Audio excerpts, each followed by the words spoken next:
Ano pong mangyari kapag malimit mag-cheat?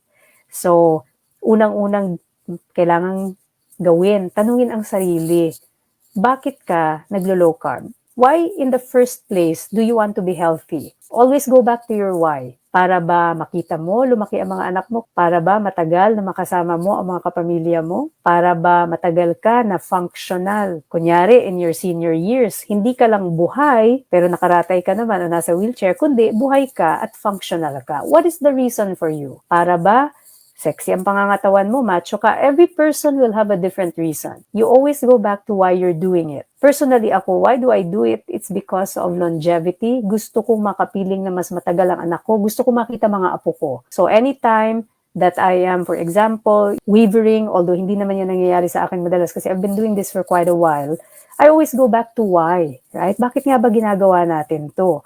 Then that will help us to really firm up yung ating commitment. Nakakatulong ito para mas maging matatag tayo. Kasi when we remember why we're doing it, lalo tayo nabibigyan ng inspirasyon na ipagpatuloy siya. Kung manunumbalik ka sa dating lifestyle, alam mo na cheating can do a lot of micro damage sa ating katawan. May video ako about that sa YouTube. Panoorin niyo po. What happens to the body when you cheat? So marami yan.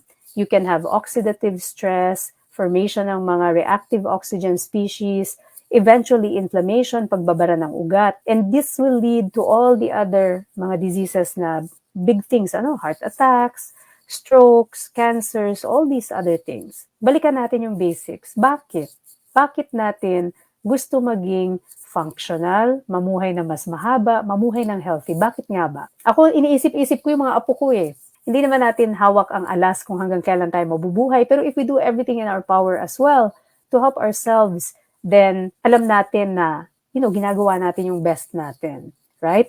So sa akin, lagi, gusto ko makita ang mga apo ko, gusto ko makasama na matagal ang anak ko, gusto ko maging functional na senior, ayoko na senior ako tapos naka-wheelchair, o kaya senior nakaratay. I do not want that. So, yun po yung dahilan. Kaya patuloy ako sa lifestyle. Bakit ako nagfa-fasting kahit wala naman akong weight na kailangan i-lose? It's because of autophagy, longevity, prevention of diseases, napakataas ng cancer sa family namin. I want to prevent that. Kung ako ay hindi man pala rin, at least I've done my best. Ngayon, nasa sa taas na kung hanggang kailan tayo dito sa mundo. But do your best. So, yun po, go back to your why. Why are you doing it?